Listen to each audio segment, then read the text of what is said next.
Hi, I'm Panny and this is my channel. So today I'll be talking about Kingdoms of Amalur Reckoning, the single-player RPG developed by 38 Studios and Big Huge Games. It was released a couple of weeks ago, but I haven't had a chance to put a video up about it yet because I've been busy. And just wanted to get my thoughts out there. The title of this video does say review, but this is probably more of just my initial thoughts on the game because I haven't had a chance to play enough of the game to do a full review and I haven't actually finished the main storyline. So this is just my first thoughts on the game, but hopefully you guys still enjoy and get some idea of the game. In Reckoning, you play as a character known as the Fateless One, who actually died before the game takes place, and was revived in an experiment in the Well of Souls. And the basic premise behind the name the Fateless One is that every character in this area, the Kingdoms of Amalur, has a predetermined fate that says what they're going to do, what's going to happen in their life, and when they will ultimately die, and everything in their fate leads up towards that. The thing with your character, the Fateless One, is that because you've already fulfilled your fate and you've had it all and you've died, you've now come back and you have no fate, which means that you're free to determine your own fate and do what you want, which is something that no one else in the Kingdoms of Amalur has, so it's makes you special. And you learn this in the tutorial section of the game.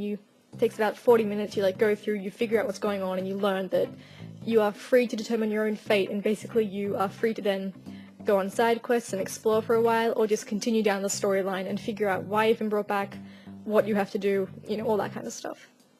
I played Reckoning on PS3, although I had played the demo on PC, and having played the controls on both, I think the PS3 controls felt a little more natural, but there was no problem with the PC controls either, so it was nice to be able to say that this game plays well on console and on PC. That made me really happy because I don't like when games feel like console ports, always feel weird on PS3, so I was pleased with that. It controls really naturally. The only complaint I have is that you can only have 4 magical kind of skill talent things on, to do it once, but that's more than enough that I've had so far in the game. You just have to keep in mind that if you put points into more than 4, you're only going to use 4, so it's just something to keep in mind when you're making your character. So like I said, you play as the Fateless One, who's kind of a blank slate of a character. They never really have an opinion, they have no personality. You do customize them yourself, but there's no real, personality behind the character, and I think that's so you can project yourself into your character, but yeah, there isn't really any sort of personality going on there, which it kind of suits this game, but it's also kind of funny because all the other characters are completely voiced.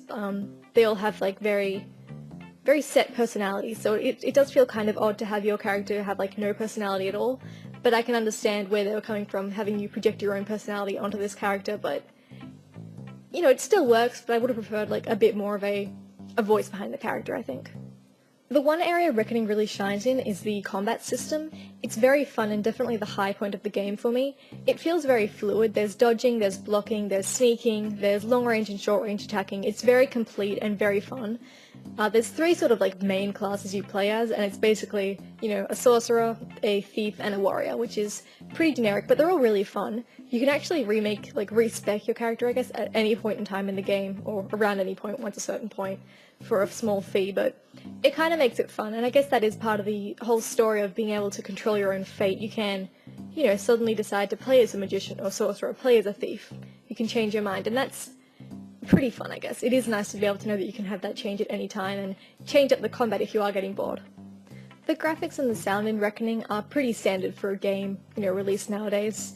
Most of the characters, except the main one, so all the characters except the main one have voiceovers, but I didn't really feel like listening to them a lot of the time because some of the voiceovers were kind of annoying, the voices, and I could just read a lot faster than they spoke, and I didn't get involved enough in the storyline to want to stick around and hear them narrate what I could just read, so I ended up skipping a lot of the voice options, but it is fully narrated if that's what you're into, or fully voice acted.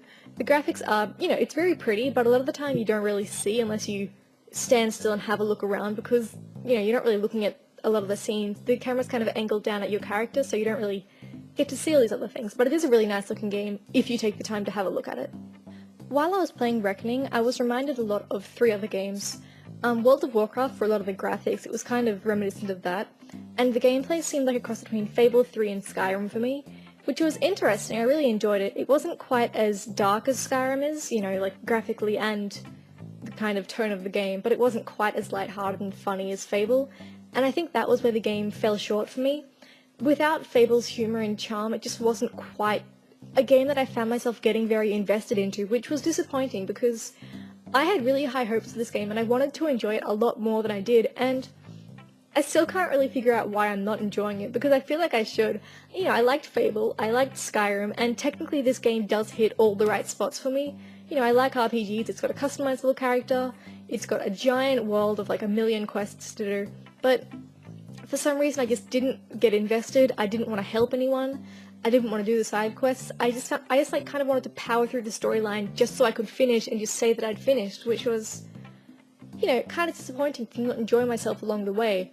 And I'm still trying to figure out why that was and see if at some point I do start investing myself more and being more, you know, enjoying the game a lot more than I did, but I'm hoping that I will. But, you know, I still definitely recommend the game, and I urge you guys to at least try out the demo and look into the game yourself, because, you know, it's a good game, it's huge, it's a great RPG, so, you know, I still recommend it very highly, even though I personally haven't enjoyed it much so far, and I'm still hoping that I will enjoy it more.